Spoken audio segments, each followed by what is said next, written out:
तरह से रो रहा था। अरे अरे कोई हमें बचाओ, यहाँ सचमुच भूत है। Somebody please help us! प्रभात भी जोर जोर से चिल्लाने लगा। इससे पहले कि वो दोनों हवेली छोड़कर बाहर निकल पाते, हवेली का चैनल गेट दोबारा से लॉक हो चुका था। ये सब देखकर नीलिमा और प्रभात का कलेजा मुंह को आ गया था।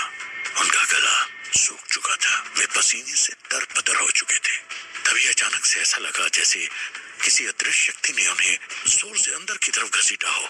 दोनों की दिल दहलाने वाली आवाज हवेली में गूंज गई और फिर वो आवाज धूमिल होकर शांत हो गई। अगले दिन जब सुबह हवेली का दरवाजा सभी को दोबारा से एक बार बंद दिखाई दिया और प्रभात और नीलिमा भारद्वाज बाहर दिखाई नहीं दिए, तो गांव वालों को बीती रात वहां क्या हुआ होगा इसे समझने में बिल्कुल देर नहीं लगी। उनके मैनेजर मिस्टर बजाज के दिमाग ने तो काम करना ही बंद कर दिया था। वो एक लॉयल और डेडिकेटेड पर्सन थे। उनकी काबिलियत पैसों की मोहताज नहीं थी। उन्होंने प्रभात को मना भी किया था इस हवेली में रहने से, पर प्रभात नहीं माने। और अब हश्र ये हुआ कि उनका कोई अता पता नहीं लग पा रहा था। प्रभात और नीलिमा को ढूंढने में गांव में कोई भी उसकी मदद को तैयार नहीं था। ऐसे में मिस्टर बजाज ने प्रभात और नीलिमा का इकलौता बेटा सिद्धार्थ को खबर करना मुनासिब समझा। सिद्धार्थ एक बिजनेस कॉन्फ्रेंस में पार्टिसिपेट करने के लिए दुबई गया हुआ था और पिछले एक हफ्ते से वो वहीं पर था। सिद्धार्थ 23 साल का था, बहुत ही स्मार्ट और इंटेलिजेंट था। वो एक IIT ग्रेजुएट और IIM बैंगलोर से MBA होल्डर था। बचपन से ही उसके अंदर साइंटिफिक टेम्परमेंट और क्यूरियोसिटी औरों से काफी ज्यादा थी।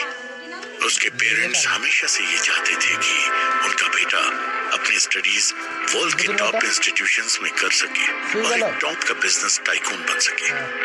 सिद्धार्थ लगभग वर्ल्ड की 50 कंट्रीज से उस कॉन्फ्रेंस में आए हुए अपनी उम्र से बड़े लोगों के बीच भी सबसे ज्यादा तारीफ बटोरने वाला शख्स बन गया था।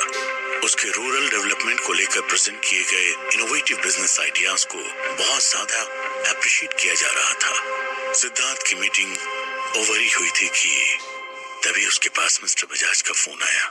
सिद्धार्थ ने झट से फोन उठाया। हेलो अंकल, कैसे हो? मॉम डैड कैसे हैं? वो बेटा, मिस्टर बजाज हिचकिचाहट से कुछ साफ बोल नहीं पा रहे थे। सिद्धार्थ ने तुरंत समझ लिया कि कुछ गड़बड़ है। अंकल, सब ठीक तो है ना? सिद्धार्थ ने कंसर्न होकर पूछा। सिद्धार्थ, एक्चुअली मुझे समझ नहीं आ रहा मैं तुमसे कैसे कहूं बेटा, तुम यहाँ लौट आओ। इतना कहकर मिस्टर बजाज थोड़ी देर के लिए खामोश हो गए। अंकल, आप मेरी बेचैनी को बहुत ज्यादा बढ़ा रहे हो। आप मुझे साफ साफ बता क्यों नहीं रहे हो? सिद्धार्थ ने कहा। सिद्धार्थ, फोन पर सब कुछ बता पाना पॉसिबल नहीं है। तुम अगर हो सके तो नेक्स्ट फ्लाइट पकड़कर दिल्ली वापस लौट आओ। इतना कहकर सिद्धार्थ के मैनेजर मिस्टर बजाज ने फोन डिस्कनेक्ट कर दिया। मिस्टर बजाज की कॉल डिस्कनेक्ट करके बजाज जैसे ही मुड़ा, अचानक से उसके आगे एक बूढ़ा बाबा आके खड़ा हो गया। वो अजीब गरीब सा दिखने वाला बूढ़ा आदमी चेहरे से बहुत गंभीर दिख रहा था, जैसे उसने अपने सीने में कई खौफनाक राज छुपा रखे हो। एक बार तो बजाज उसे देखकर डर गया, पर तभी गांव वाले आपस में बातें करने लगे। अरे बाबा आगे, बाबा आगे। मिस्टर बजाज ने समझ लिया था कि ये बूढ़ा इस गांव का सबसे जानकार लोगों में है, जिसे पूरा गांव इज्जत देता है। इससे पहले कि बजाज कुछ पूछ पाता, बूढ़े बाबा ने उसे कहा, उसे यहाँ मत बुलाओ। एक बार फिर तबाही की आवाज मत दो, सब खत्म हो जाएगा। उसे रोक दो। बजाज ने हैरान होकर पूछा, किसे? बाबा ने कहा, अपने मालिक के इकलौते बेटे को। ये सुनकर बजाज के रोंगटे खड़े हो गए। लेकिन ऐसा आप क्यों कह रहे हो बाबा? मैनेजर ने पूछा। इसका जवाब तुम्हें यहाँ कोई नहीं दे सकता। बस इतना समझ लो कि इस गांव में जो एक बार आया तो वो कभी वापस नहीं जा पाया। हवेली का दरवाजा खुलवाकर तुम्हारे मालिक ने उन ताकतों को फिर से जगा दिया है। तुम मेरे पीछे आओ, मैं तुम्हें कुछ दिखाना चाहता हूँ। उस बूढ़े बाबा ने कहा, उस पेड़ से टंगी हुई उन तीनों लाशों को देखो। ये वही लोग हैं जिन्होंने तुम्हारे मालिक को इस जगह के बारे में बताने की कोशिश की थी। उस ताकत ने आज इनकी भी जान ले ली। एक बड़े से बरगद के पेड़ की तरफ इशारा करते हुए उस बूढ़े बाबा ने कहा। उन गार्डन से लटकती लाशों को देखकर बजाज की रूह कांप गई। मानो उसे यकीन हो गया था कि प्रभात और नीलिमा का भी यही हाल हुआ होगा। उसी बीच गांव के एक शख्स ने आकर कहा कि फैक्ट्री में आग लग गई है। सभी गांव वाले हैरान रह गए। सभी के चेहरे पर मातम छा गया। इतने दिनों बाद तो उन्हें रोजगार मिला था, 2 वक्त की रोटी का इंतजाम हुआ था, अब वो भी खत्म हो गया। इस खबर ने गांव वालों को अंदर तक तोड़कर रख दिया। हर तरफ बस उनकी चीख पुकार सुनाई देने लगी। हे भगवान, हे भगवान, हे भगवान, हे भगवान। ये तो सचमुच बहुत बड़ी मुसीबत है। ये सब क्या हो रहा है? चाहे जो भी हो, मुझे सिद्धार्थ को रोकना ही होगा। सुशील बजाज ने अपने आप से कहा और तुरंत सिद्धार्थ को फोन किया। तभी अचानक से उनका मोबाइल एक स्पार्क के साथ बंद पड़ गया। बजाज ये देखकर डर गया। बूढ़े बाबा ने कहा, हमेशा हमेशा। बजाज समझ चुका था अब उसके पास और कोई चारा नहीं है।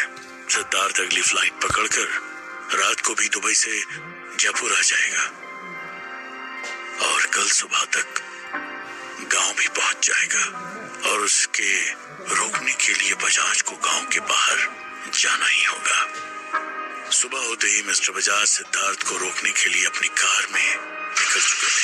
फ्लाइट सुबह 3 बजे जयपुर इंटरनेशनल एयरपोर्ट पर लैंड करने वाली थी। कार के गांव पार करते ही शमशान के पास सड़क किनारे लगे बरगद के पेड़ के नीचे से गुजरती हुई कार के सामने अचानक से एक पेड़ की बहुत बड़ी डाल गिर गई। ब्रेक लगने से पहले ही कार उससे टकरा गई। धड़ाम जोरों की आवाज हुई।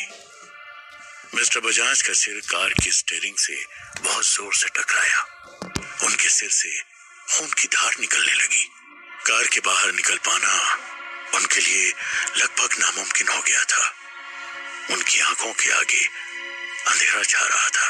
तभी अचानक कार के सामने के शीशे पर उन्हें एक बेहद खौफनाक चेहरा दिखाई दिया और डर और दर्द के मारे जोर से चिल्लाए। तभी एक पत्थर आके उनकी कार की खिड़की से टकराया और खिड़की का कांच टूट गया। सामने सिद्धार्थ खड़ा है। अंकल, डोंट वरी, मैं आ गया। सिद्धार्थ गांव के अंदर आ चुका था। उसे पास देखकर मानो बजाज ने स्ट्रगल करना छोड़ दिया और उनकी आंखों के आगे अंधेरा छा गया। अब क्या होगा? क्या सिद्धार्थ भी उस अनजान शक्ति का शिकार बन जाएगा जिसने उसके माँ बाप को गायब किया है, या फिर सिद्धार्थ अपने माँ बाप को ढूंढने में कामयाब हो पाएगा? आखिर कौन है ये शक्ति जिसने इतने सालों से गांव वालों का जीना हराम कर दिया है? उसके बारे में बातें करने पर लोग मारे क्यों जाते हैं? ऐसे अनगिनत सवालों का जवाब जानने के लिए